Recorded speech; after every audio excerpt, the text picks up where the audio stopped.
Parents took my $75,000 college fund, I sued, got kicked out, and karma struck. Hey there, folks, let me tell you my tale, straight from the gut, about how my folks handed over my college cash to my sister and how I fought tooth and nail to get what's mine. I'm an 18-year-old gal, and life's been kicking me around lately, though, to be honest, it's never been a picnic, thanks to my self-obsessed parents and their precious darling, my older sister Mandy. She's 24, and ever since I can remember, she's been the thorn in my side. My mom and dad always put her on a pedestal, leaving me in the dust.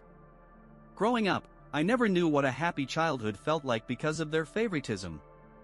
Mandy wasn't mean in a punch-you-in-the-face kind of way, but she was sly, always working our parents' soft spots to get whatever she wanted.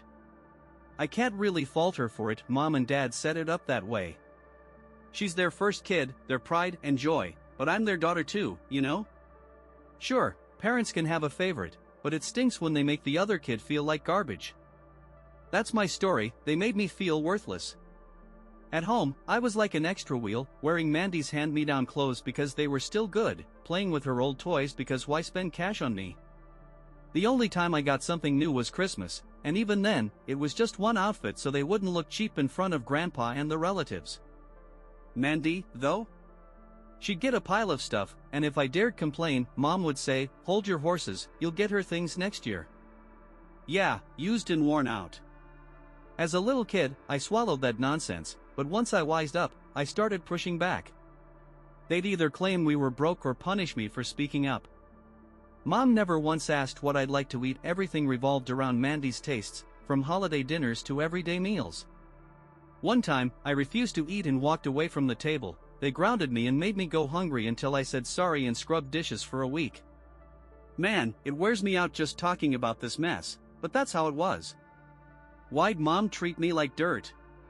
Turns out, she got the short end of the stick growing up with her own folks, who spoiled her younger sister.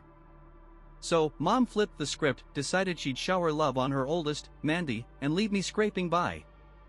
I reckon she saw herself in Mandy, giving her the childhood she wished she'd had. By the time I finished grade school, I was done with them all and started hanging out with Grandpa over the summers. He was the only one who gave a darn about me. Grandpa didn't think much of Mom, probably saw right through her nonsense, and that's why he had my back. After elementary school, he asked me to live with him on his farm, and I jumped at the chance. It was like breathing fresh air for the first time. He spoiled me rotten new clothes, toys, video games, you name it, and I soaked it up, making up for all I missed out on. His farm had chickens and a few horses, and we'd spend our days tending to them. It was pure joy, and I never wanted to go home. When high school rolled around, I begged to stay with him and go to school nearby. My parents? They were thrilled to ditch me. So, from 9th grade on, I lived with Grandpa. It worked for both of us, he needed help as he got older, and I needed to escape my rotten family. In my junior year, Grandpa got sick, and I think he knew his time was up. He gathered us all and laid out his will. The farm went to my uncle's, Dad got $150,000 in cash, and half of that $75,000 was earmarked for my college. He made me swear I'd get that degree. Mom grumbled because Dad's share wasn't land or anything fancy, but Grandpa reminded her Dad had already cashed out his inheritance years back to clear debts and start a business. Then, in my senior year, Grandpa passed away, the worst day of my life. With him gone, I had to move back home, and it was awful for all of us. As graduation neared, I asked about my $75,000 for college applications, but they'd dodge me with weird looks. Finally, I demanded answers, and Mom dropped the bomb. They gave it to Mandy for her business. I was floored, that was my future they handed over. They brushed it off, saying I could wait a year since I'm too young for college. I shot back, how am I too young when my friends are enrolling now? They begged for time to pay me back, but I asked why Mandy couldn't wait instead. I wasn't budging. Months later, they still stalled, calling me selfish when I kept pushing. Mandy even started trash-talking me to everyone, saying I was jealous. I warned Mom I'd spill the beans about them breaking Grandpa's will, and she flipped, saying I owed them for 18 years of food and shelter. Meanwhile, they're still bankrolling Mandy, who's 24, divorced, and got a kid after a messy fling.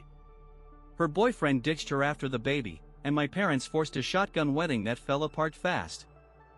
They've been raising her kid while she slacks off, claiming she's job hunting. Yeah, right, I saw her flirting at cafes. When she couldn't find work, she begged for cash to start a business, and they gave her my college fund without a word to me. I told them I'd sue, and they freaked. Mom tried tallying up every penny they'd spent on me, claiming I owed them $200,000. I stormed out, tracked down Grandpa's lawyer, and he confirmed I'm owed that $75,000. He sent them a notice, and a week later, Mom kicked me out, screaming I was a backstabber. I'd already lined up a cafe job and a place with a friend, so I was ready. Mandy called, cursing me out, saying they'd never pay, but I kept quiet and told the lawyer. When they ignored the notice, I went back to reason with them, but they attacked me. Mom even smashed my stuff. I told the lawyer to file the suit. Dad tried playing nice, saying we could settle it privately, but after their hostility, I wasn't compromising. In court, Dad admitted he didn't have the cash, offering $10,000 monthly.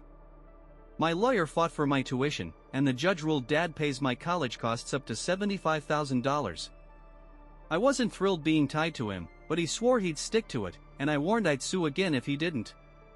Mandy kept badmouthing me, but soon she tanked. Her business was a shady gambling den that got busted.